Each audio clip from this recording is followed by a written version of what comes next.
Oke, matur nuwun. Saya akan coba menerangkan dengan dalam waktu singkat mengenai masalah coronavirus yang sekarang mungkin sedang berjangkit di Indonesia. Sebelum kemana-mana saya akan coba menerangkan mengenai masalah coronavirusnya sendiri. Coronavirus adalah virus RNA dan ini beramplop. Kalau virus beramplop kita akan membayangkan itu seperti balon, kemudian ada spike-spike-nya di sana. Nah, spike yang di luar ini terdiri dari lapisan glikoprotein. Lapisan glikoprotein akan sangat mudah hancur oleh pelarut lemak, deterjen, ataupun desinfektan. Jadi coronavirus meskipun dia punya kemampuan untuk menyebar dengan cepat, dia tetap memiliki kelemahan. Kelemahannya apa? Kelemahannya akan sangat mudah hancur oleh pelarut lemak, oleh deterjen, oleh desinfektan. Sehingga jika kita sering cuci tangan, kita sering ngepel lantai dengan desinfektan atau dengan cairan untuk pel, maka virusnya akan hancur dan tidak akan menulari lagi. Nah, kemudian saya akan cerita gimana caranya coronavirus bisa menulari ke manusia.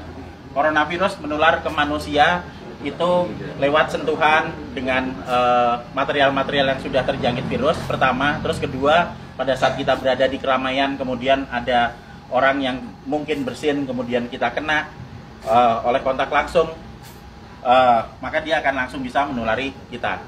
Tapi sekali lagi kita jangan terburu panik dulu. Kenapa? Karena coronavirus ini tidak seganas seperti yang dibayangkan atau yang ditampilkan oleh media. Kita akan selalu lihat di situ. Sekarang korban coronavirus seluruh dunia ada sekitar di 80.000 sekian penderita. Tapi dari 80.000 itu nanti yang meninggal itu ada sekitar 2.400 yang selalu hanya akan ada di kisaran angka 2-3%. Silakan nanti dilihat di data statistik mengenai seberapa banyak yang orang yang terkena coronavirus dan seberapa banyak yang meninggal. Yang meninggal selalu ada di kisaran antara 2-3%. Berarti sisanya sebanyak 97% itu selamat. Dengan deskripsi lebih detail, yang sakit 53%, sementara sudah ada yang mulai sembuh itu sebanyak 44%. Nanti kita akan cerita kenapa dia bisa sembuh. Jadi begitu coronavirus masuk ke tubuh manusia, maka dia akan menginfeksi sel saluran pernapasan. Hari pertama akan ada bersin-bersin, wajar karena itu sistem imun non spesifik yang bekerja. Hari kedua akan ada pilek. Hari ketiga dan keempat kemudian nanti akan ada demam. Hari kelima demam akan berlanjut, dan jika badan kita fit, maka di hari ketujuh antibodi akan mulai dikeluarkan. Jadi kita akan belajar mengenai sistem imunologi basic di sini. Pada saat terkena pertama kali, maka tubuh perlu waktu 7 hari untuk memasukkan data mengenai virus yang masuk ke sini ke sel memori. Di hari ketujuh ini ada antibodi. Hari ketujuh antibodi akan meningkat, akan keluar di sini hari ketujuh. Hari ke-14 dia akan naik sampai ke atas maksimal. Nah, pada saat antibodi naik di sini, maka antibodi itu akan dipakai untuk melawan virus corona. Karena antibodi sifatnya spesifik. Antibodi anti corona hanya bisa dipakai untuk menangani virus corona. Dan itu akan dikeluarkan 7 hari pasca infeksi, yang akan sampai di puncaknya di 14 hari. Pada saat antibodi sampai di puncak, maka virus corona akan ditangani oleh antibodi di dalam tubuh kita sendiri. Karena virus hanya bisa ditangani oleh antibodi. Beda dengan bakteri. Bakteri bisa pakai antibiotik, virus nggak mempan. Hanya oleh antibodi. Dan nanti antibodi akan berlanjut turun sampai di minggu ketiga. Apa yang terjadi di minggu ketiga pada saat antibodi sudah mulai turun? Berarti infeksi yang ada di dalam sudah ditangani oleh antibodi yang tumbuh dalam kondisi maksimal di umur 14 hari tadi. Jadi sesudah 21 hari, otomatis virus yang ada di dalam badan kita sudah tertangani. Apa yang terjadi kalau nanti ada serangan virus lagi? Jika ada serangan virus lagi, data yang ada di sel memori akan dikeluarkan sehingga respon imun kedua akan berlangsung 24 jam sesudah paparan.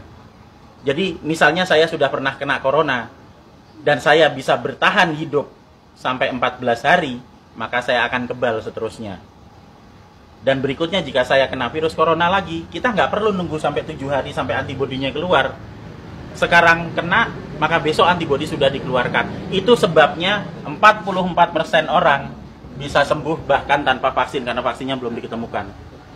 dan masih ada 53% yang sakit yang akan sembuh ngikuti 44%. Karena pola kematian atau mortalitas tidak pernah bergerak dari 2-3% maksimal. Sehingga tidak perlu khawatir, tidak perlu panik pada saat ada wabah corona. Kita punya prinsip penanganan wabah ada 3. Pertama, kita kurangi paparan virus. Gimana caranya?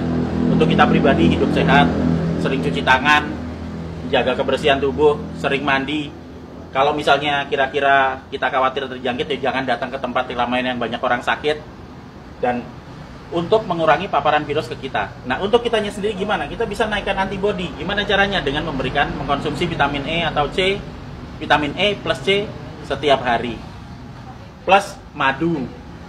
Karena madu bisa dipakai untuk energi, sementara vitamin E dan C akan bisa dipakai untuk menaikkan produksi antibodi. Energi dipakai untuk pembentukan antibodi dari kita sendiri. Dan yang terakhir, kalau sakit jangan keluar.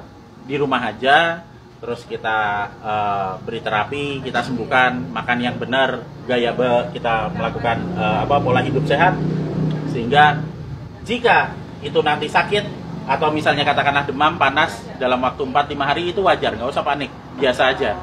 Kita hanya perlu memberikan vitamin E, C, makan yang cukup, istirahat yang cukup, nanti di hari ketujuh antibodi kita keluar. Itu juga berlaku buat yang sakit. Sehingga sebenarnya kita semua akan bisa menangani wabah coronavirus ini, asal kita bisa tahu basicnya seperti apa, ilmunya seperti apa, dan yang paling terakhir, jangan panik, santai aja, kiamat masih panjang. Jadi ayo kita kerja bareng-bareng, kita tangani bersama-sama, dan gak usah panik. Terima kasih.